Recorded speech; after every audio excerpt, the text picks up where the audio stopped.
आरती उतारो श्री राम रघुवर की, राम रघुवर की, श्री राम सियवर की।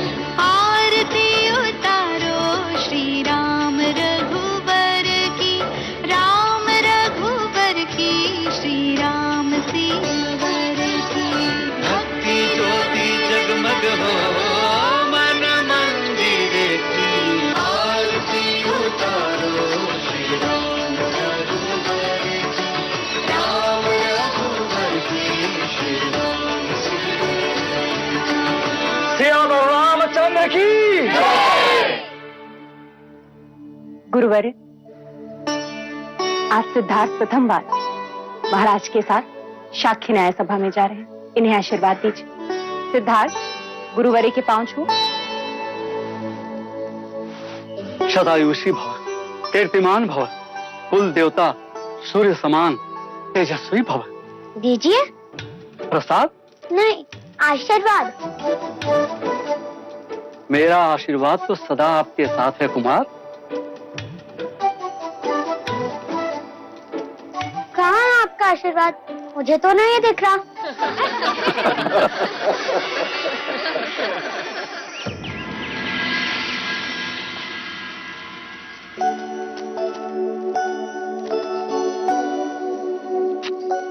क्या न्याय सभा जाने के लिए इतने आभूषण पहनना आवश्यक है माँ? हाँ, क्यों? तभी तो तुम युवराज लगोगे। तो क्या आभूषण ना पहनने से युवराज युवराज नहीं होते? तुम्हारा नाम सिद्धार्थ नहीं, प्रश्न होना चाहिए था। महादेवी, युवराज को काला टीका लगा दे, कहीं इन्हें आप ही की दृष्टि ना लग जाए।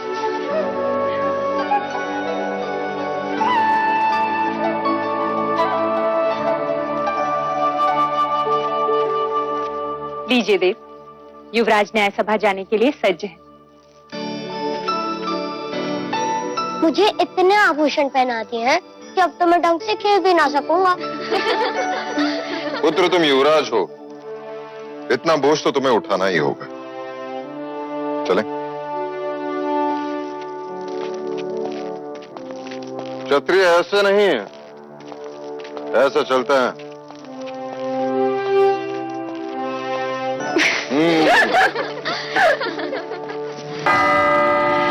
आप सभी का कपिल वस्तु की न्याय सभा में स्वागत है।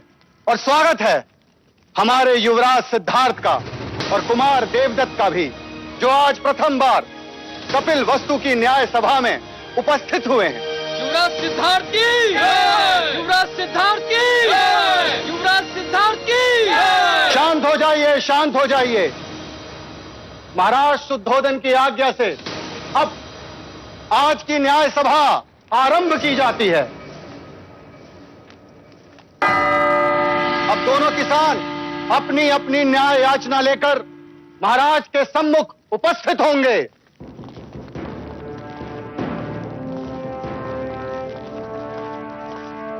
प्रणाम महाराज। क्या याचना है? महाराज, मेरी याचना इस कुशल के विरुद्ध है। इसने मुझसे पिछले वर्ष अनाज उधार लिया था, ये कहकर कि वो अनाज इस वर्ष मुझे लौटा देगा, मगर महाराज आज तक इसने वो अनाज मुझे लौटाया ही नहीं। कैसे लौटाऊं महाराज? पिछले 2 साल से उपज नष्ट हो रही है, इस साल भी कुछ हाथ नहीं लगा। ये असत्य बोल रहा है महाराज। आप चाहे तो अपनी सिपाही से पूछ सकते हैं। जब सिपाही इसे लेने आया था उस समय भी ये अपने गेहूं को तेल लगाकर उसे बोरियों में भर रहा था। महाराज, मेरे पास 2 ही बोरी गेहूं है, उसी से मैं अपने परिवार का पोषण पूरे वर्ष करूंगा महाराज। गेहूं को तेल लगा के इसलिए रख रहा था कि वो खराब ना हो, और आपके सिपाही मुझे पकड़ के यहाँ ले आए। वो 2 बोरी गेहूं भी मैं इनको दे दूंगा, तो हम खाएंगे क्या? महाराज, अगर ये अनाज नहीं दे सकता तो इससे कहिए कि ये अपने खेत दे दे। अगर मैं खेत दे दूंगा तो अनाज कभी न लौटा पाऊंगा महाराज। दोनों पक्षों ने अपनी राय रख दी है, अब महाराज न्याय करेंगे। युवराज सिद्धार्थ, कुमार देवदत्त। पहले मैं न्याय दूंगा। अवश्य। महाराज, मेरा मत है कि हम न्याय क्षत्रिय विधि से करें। कुशल ने गौरी को दिया वचन पूरा नहीं किया इसीलिए कुशल को अपना खेत गौरी को देना चाहिए। महाराज, ऐसा न्याय न करें महाराज, हम नष्ट हो जाएंगे। दया करें महाराज। कुमार सिद्धार्थ, तुम कहो।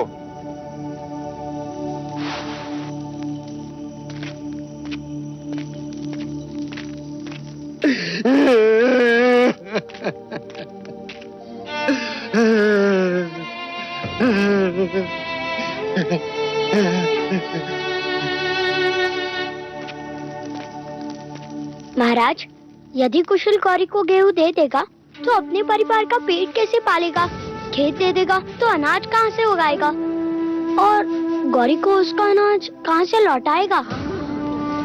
वैसे भी गौरी के पास अनाज का अभाव नहीं, इसलिए मुझे लगता है कि कुशल की अनाज लौटाने की अवधि बढ़ा दी जाए।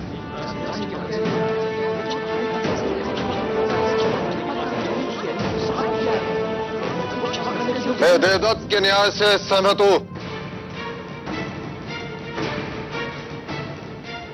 यदि व्यापारी अपना वचन पूर्ण नहीं करेगा तो राज्य का व्यापार रुक जाएगा। इसलिए कुशल को, गौरी को कुछ न कुछ तो देना ही होगा। क्षमा करें महाराज, चलते समय मेरे पास जितने पन थे वो सब गौरी को दे दिए मैंने। महाराज, इसने मुझे कुछ नहीं दिया। महाराज, गौरी असत्य कह रहा है। महाराज, मैं असत्य क्यों बोलूंगा? महाराज, आप कहें तो मैं सत्य का पता लगा सकता हूँ। ठीक है तो करो परख, कौन है सत्य और कौन असत्य। सिक्के दो गौरी। किंतु युवराज, ये सिक्के तो मेरे हैं।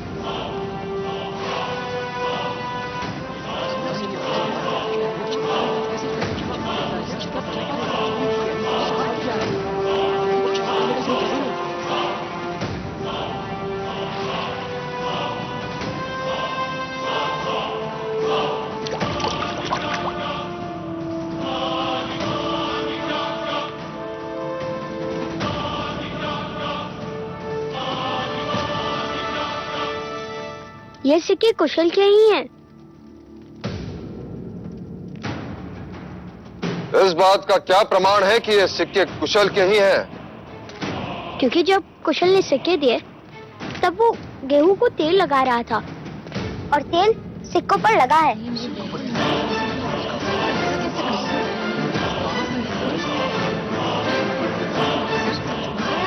क्षमा महाराज, क्षमा। ये सिक्के कुशल के ही है महाराज, कुशल की। इससे यह प्रमाणित होता है कि कुशल ने गौरी को सिक्के दिए थे और इसके नियत में कोई खोट नहीं। कुशल के अनाज लौटाने की अवधि बढ़ा दी जाती है और गौरी को असत्य बोलने के लिए 10 कोड़े मारने का दंड सुनाया जाता है। नहीं महाराज, नहीं महाराज, मुझे क्षमा कर दो, मुझे क्षमा कर दो। 10 सिक्कों के लालच ने मुझे अंधा बना दिया महाराज, अंधा बना दिया। मैं अगर आपके बाद असत्य बोलो तो मेरे अनाज और खेत सब आपके। महाराज, गौरी को क्षमा कर दीजिए। अब से वो कभी असत्य नहीं बोलेगा।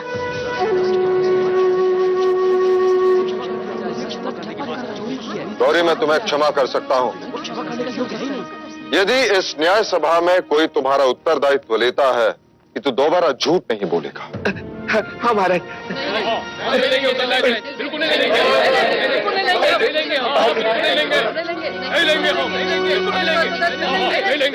देखा गौरी, तुम्हारा उत्तरदायित्व लेने के लिए कोई तैयार नहीं, इसलिए तुम्हें 10 कोड़े मारने का दंड। महाराज, गौरी का उत्तरदायित्व मैं लेता हूँ।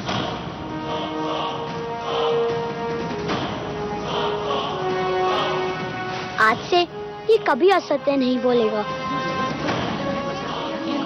सिद्धार्थ, पता है उत्तरदायित्व लेने का अर्थ क्या है? यदि गौरी ने दोबारा असत्य कहा तो कोड़े तुम्हें खाने होंगे। हाँ ज्येष्ठा, पर गौरी तो यातना से बच जाएगा ना?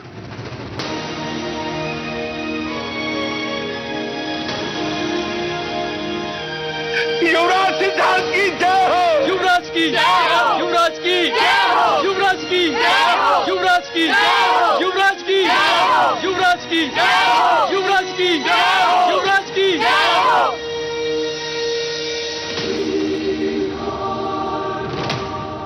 चाहे लाख जतन कर ले राजन, तेरा पुत्र सन्यासी ही बने।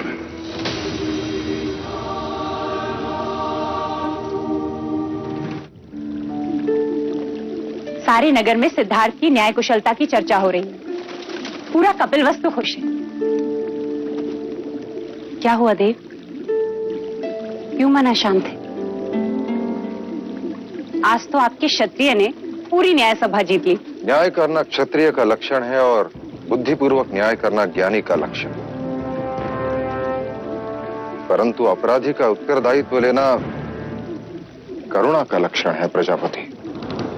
और राज्य करुणा से नहीं चलता। राजा को वज्र से भी कठोर होना चाहिए। जब अपराधी के चमड़ी पर कोड़े पड़ते हैं तो उसे उसकी पीड़ा नहीं, अपने न्याय के गर्व की अनुभूति होनी चाहिए। किंतु देव, युवराज अभी बालक हैं और सुबह की धूप कच्ची ही होती है। इसी कच्ची धूप को प्रखर करने का समय आ गया है प्रजापति। ठीक कहा। हम सिद्धार्थ को तक्षशिला के गुरुकुल भेजेंगे। सिद्धार्थ तक्षशिला नहीं जाएगा। तो क्या आप सिद्धार्थ को गुरुकुल की शिक्षा से वंचित रखेंगे? मैं उसके लिए यही गुरुकुल बनाऊंगा। मेरी आंखें ही उसके लिए तक्षशिला होगी।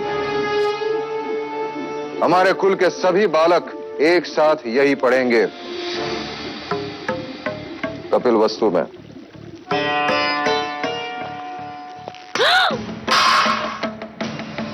भोजन पर क्रोध नहीं करते देवदत्त। क्यों ना करूं? मुझे सब पर क्रोध आ रहा है। मेरा न्याय उचित था, महाराज भी सहमत थे, फिर भी प्रजा ने सिद्धार्थ के नाम की जय जयकार की। क्यों?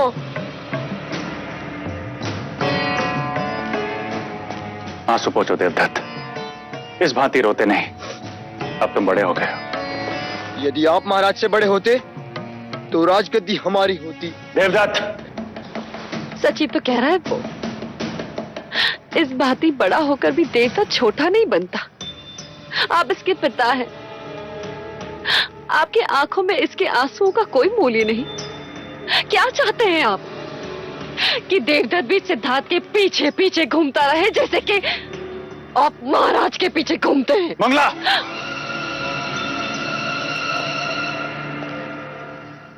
अब देखना देवदत्त के आंसुओं का मूल्य कौन चुकाता है, महाराज सिद्धोधन अथवा युवराज सिद्धार्थ।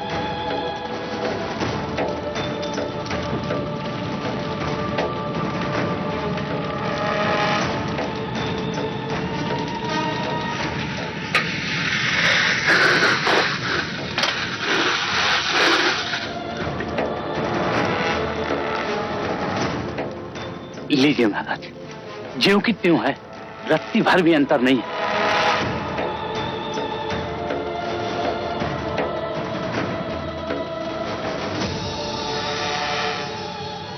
ध्यान रहे, किसी को पता ना चले। महाराज, अगर मुंह बंद करने का कुछ मूल्य मिल जाता तो।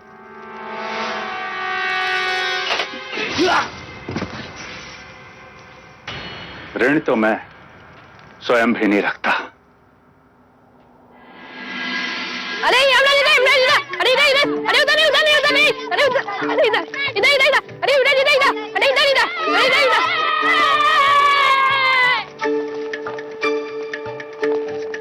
खेलोगे हमारे साथ? नहीं।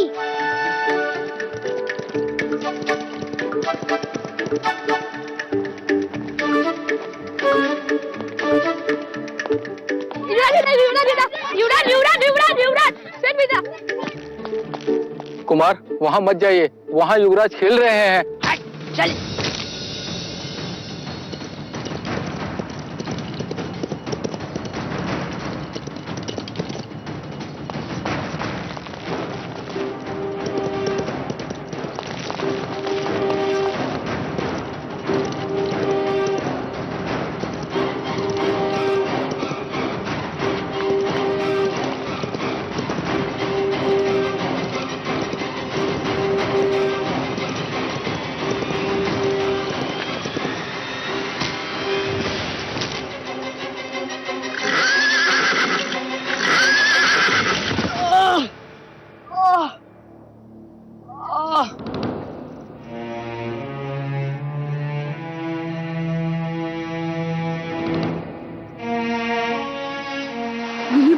महादेवी।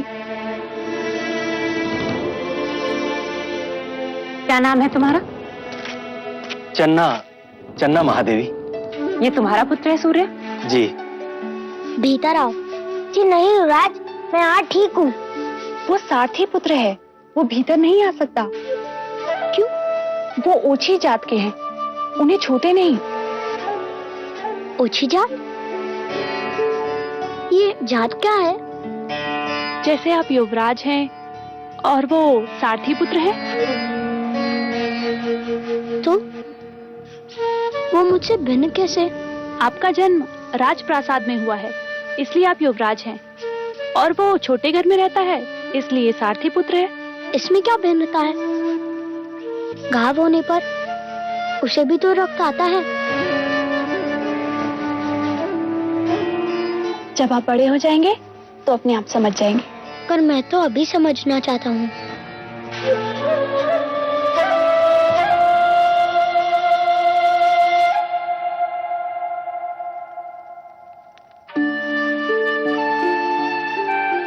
अरे नहीं नहीं युवराज, ये क्या कर रहे हैं आप? हमें नहीं छूते, हम ओछी जाति के हैं, हमें छूना पाप है। आज यदि ये मुझे छूता नहीं तो मैं बचता कैसे? मैं तो घायल हो जाता। महादेवी,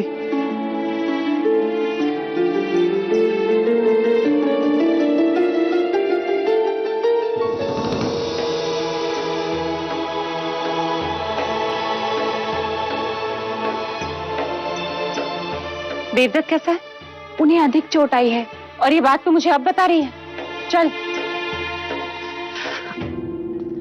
देवदत्त, महाराज को पता चलेगा तो क्या होगा, तुम्हें पता है? देवदत्त कैसा है मंगला दीदी?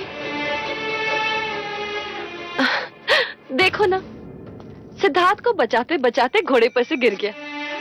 भाइयों का प्यार तो देखो जरा। सिद्धार्थ, तुम ठीक तो हो?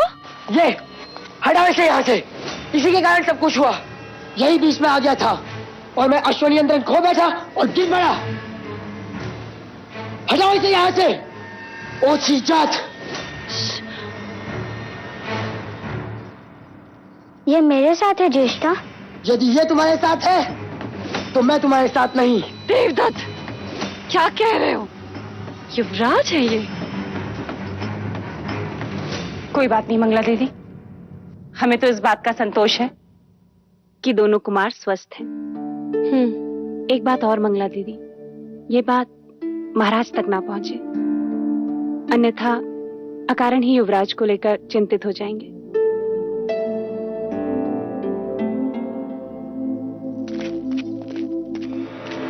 मैं भी तो यही चाहती हूँ कि महाराज को पता ना चले। देवदत्त,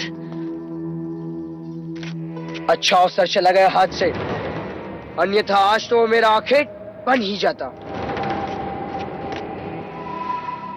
आखेट करना है तो धैर्य रखना सीखो, अन्यथा स्वयं ही आखेट बन जाओगे।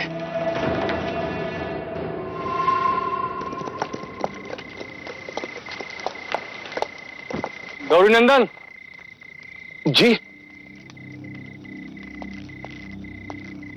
जी, कहिए क्या आदेश है?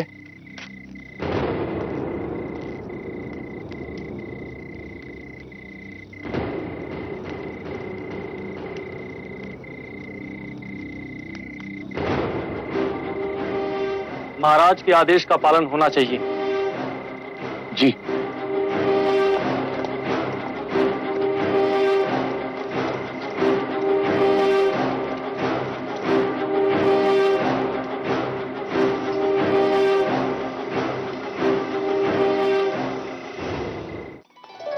हम सब कहाँ जा रहे हैं यार? हम सब हर वर्ष की भांति वक्र मंगल उत्सव के लिए जा रहे हैं। तो क्या हर वर्ष की बात अमिता बुआ भी आएगी? हाँ, आएंगी। और यशोधरा? वो भी आएगी। हरि ओम अग्निंजोदम पुरोदधे हव्यवाहमुपप्रवे देवा आचार्य महाराज, खेतों की उपज फूले फले, इसलिए भगनी और ब्राह्मणों को भूदान दीजिए। परंतु हमारी भगिनी अभी तक देवदास से आई नहीं गुरुवर।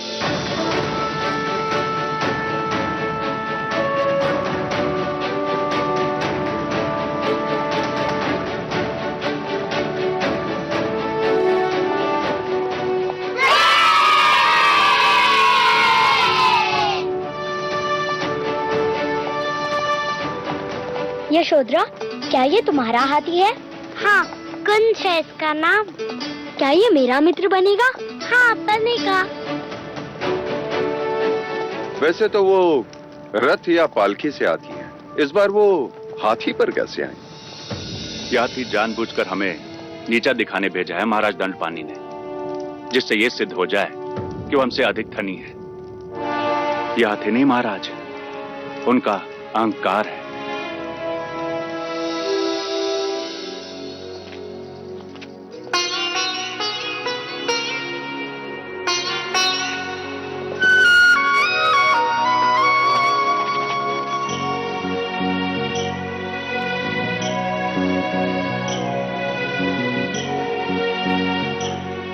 पल्लू से ढक दिया मेरी पुत्री को, इसका अर्थ जानती हो क्या?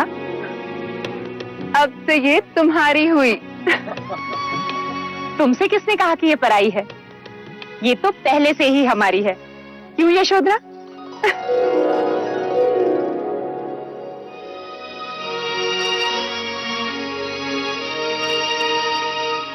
भैया, हर वर्ष की भांति इस वर्ष भी कपिलवस्तु के खेतों की उपज फले फूले।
क्षत्रिय युवराज की, युवराज की, युवराज की, युवराज की, युवराज की, युवराज की, युवराज की, युवराज की, युवराज की, युवराज की, युवराज की, युवराज की, युवराज की, युवराज की।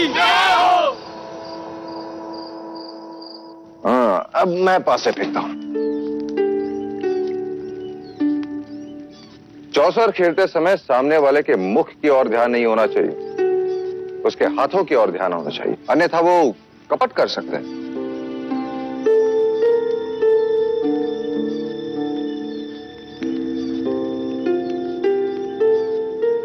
क्या उस हाथी जैसा तुम्हें मेरे सर पर भी कांटा दिखाई दे रहा है?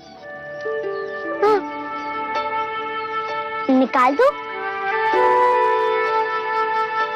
निकाल दो। निकाल।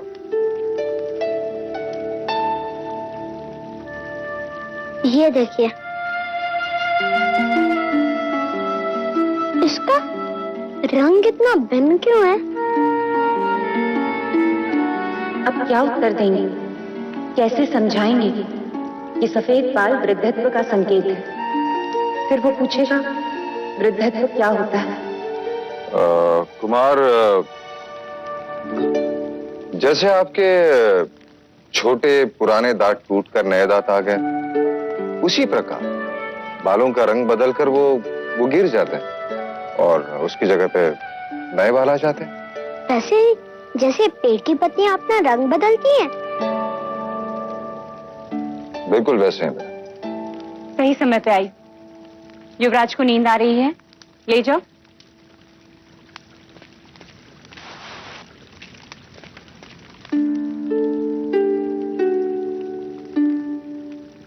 युवराज का ध्यान सूक्ष्म बातों पर है, बुद्धि कशाग्र है और निरीक्षण तीक्ष्ण। आज तो बात टल गई, किंतु कल घोषणा कर दी जाएगी। राज प्रसाद में सब सर ढक कराएंगे और स्त्रियां सर पर मेहंदी के पत्तों का लेप लगाएंगे, केश का रंग बदल जाएगा। नहीं देव, क्या हम सिद्धार्थ को सच्चाई नहीं बता सकते? अतीत की आलोचना मनुष्य को उदास करती है और भविष्य की कल्पना उसे निर्बल। इसलिए वर्तमान में जियो प्रजापति। मेरे लिए हर वो सत्य असत्य है जो सिद्धार्थ को जीवन की व्यथा का परिचय दे। और हां, सिद्धार्थ को प्रातःकाल जगा देना, गुरुजन आ रहे हैं।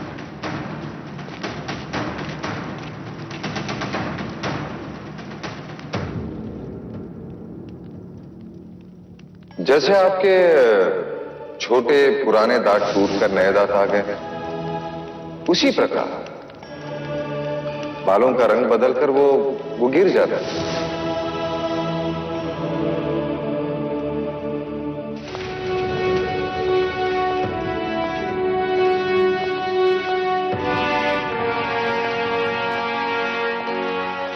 युवराज, ये सारे ब्राह्मण वेद के अंग हैं। गुरु कौंडिल्य आपको शास्त्र की शिक्षा देंगे। गुरु अश्वपाल तुम्हें घुड़सवारी सिखाएंगे। राजनीति का ज्ञान गुरुवर्य तुम्हें देंगे। छंद एवं व्याकरण गुरुवर्य आपको सिखाएंगे। ये खगोल शास्त्र के वेद विज्ञान में कुशल है। आज से ये सारे ब्राह्मण तुम्हारे गुरु हैं। इनके आदेश का पालन करना तुम्हारा धर्म है। इनसे आशीर्वाद लो।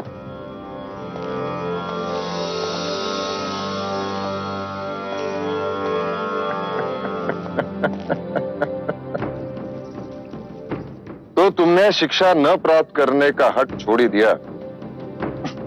अब से तुम सिद्धार्थ के साथ ही पढ़ोगे। जी महाराज।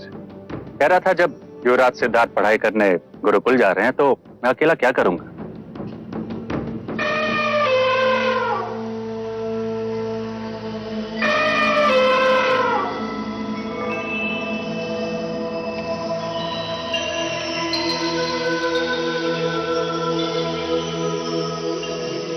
महाराज, हाथी और कुंवारी का सामने आना अच्छा शगुन है। युवराज अवश्य महान विद्वान बनेंगे। क्षमा करें गुरुवर्य, केवल महान विद्वान नहीं, महान राजा बनेंगे। ऐसा योद्धा जिसे संपूर्ण भारतवर्ष ने कभी ना देखा।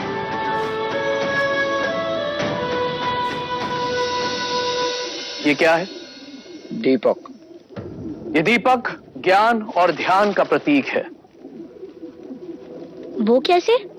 ज्ञान का प्रतीक इसलिए कि जब यह प्रकाशित होता है तो हम निकटतम जगत को जान लेते हैं, और ध्यान का प्रतीक इसलिए कि जब यह प्रकाशित होता है तब सबका ध्यान उसी की ओर आकर्षित होता है। शिक्षा का प्रारंभ हम ब्रह्मनाद से करेंगे, अर्थात ओम के उच्चारण से करेंगे। जब तक ये दीपक मंगल नहीं हो जाते, सबको उच्चारण करते रहना होगा।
मेरी फेंकी गिल्ली सिद्धार्थ कभी नहीं ढूंढ पाएगा, रात तक भी नहीं। गिल्ली मिल गई! गिल्ली मिल गई जयश्री! ये! लो, तुम तो कहते थे कि सिद्धार्थ तुम्हारी गिल्ली कभी नहीं ढूंढ पाएगा। ढूंढ ली ना उसने गिल्ली। अब तुम अपनी आंखें बंद करो। चलना, अब तुम्हारी बारी।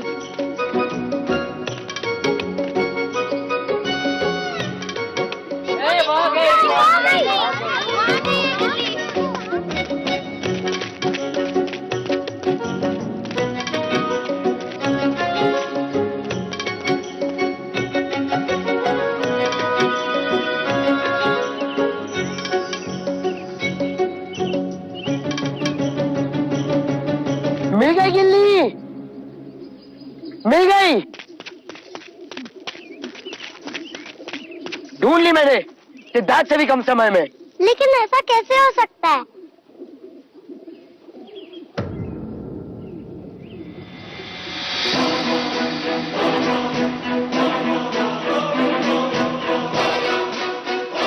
गिल्ली तो यहाँ है।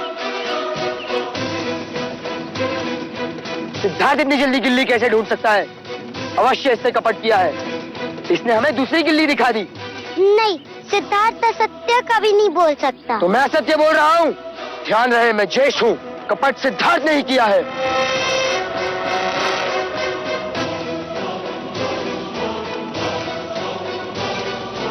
देखा कैसे चला गया?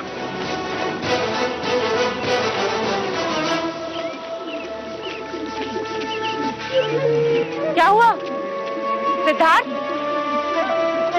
क्या हुआ सिद्धार्थ को?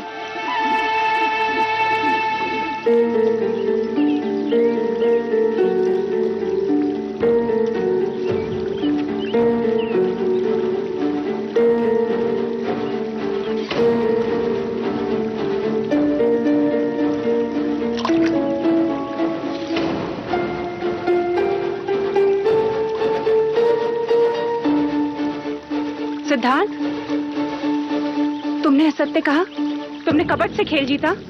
महाराज को इस बात का पता चलेगा तो उन्हें कितना दुख होगा, जानते हो तुमसे यह अपेक्षा नहीं थी मुझे।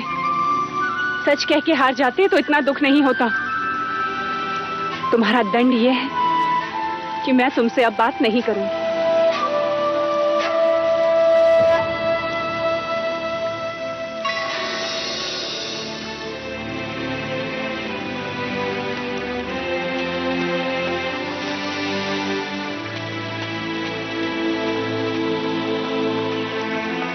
यही है वो बिल्ली जो मैंने फेंकी थी। देखो, इसका कोना टूटा है। चिस्ता की दिखाई हुई गिल्ली दूसरी थी। कपट चिस्ता से नहीं किया महादेवी।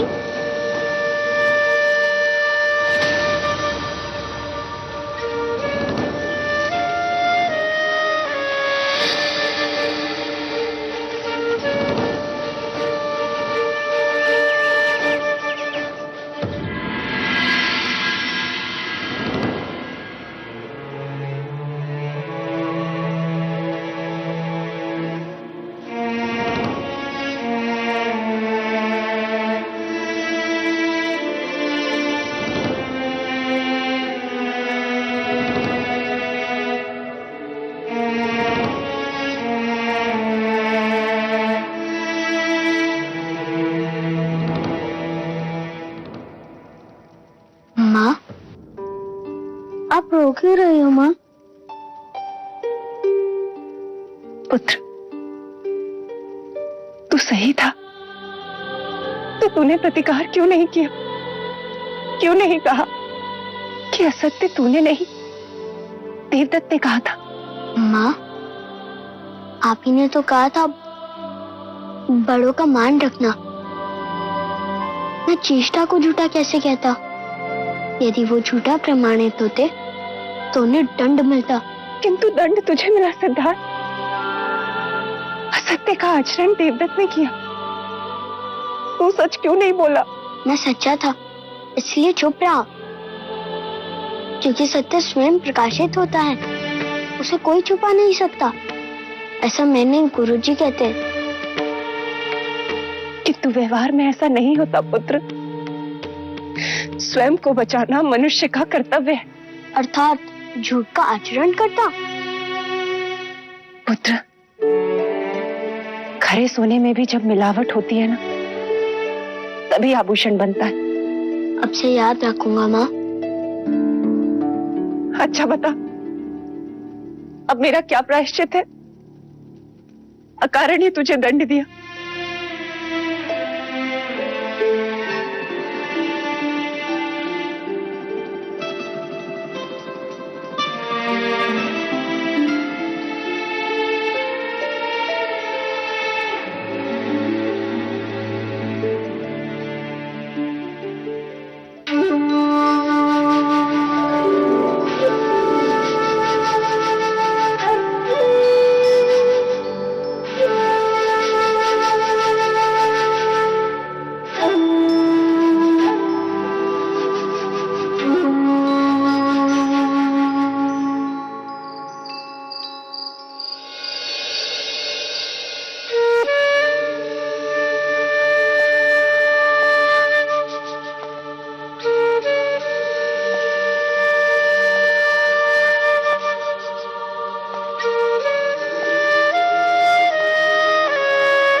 आज तुम्हारे सुर करुणा से भरे हैं प्रजापति।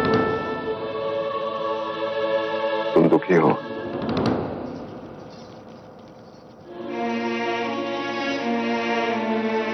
हाँ देव, एक मां के लिए इससे बड़ा दुख क्या होगा कि वह अपने पुत्र को समझ ही नहीं पाई। ऐसा लगता है जैसे 8 साल की उम्र में कोई 80 साल का विचारक बन दी। देव, पत्थर सामने आ जाएं, तो पेड़ की जड़ें भी उन्हें काट कर अपना रास्ता बना लेती हैं। किंतु यह बालक, यह तो अपने बारे में कुछ सोचता ही नहीं। सामान्य मनुष्य स्वार्थ भी नहीं। उसे दंड देकर तुम स्वयं को दुखी कर रही हो प्रजापति। उसे लड़ना सिखाइए, सिद्धार्थ को लड़ना सिखाइए देव। तुम चिंता मत करो देवी।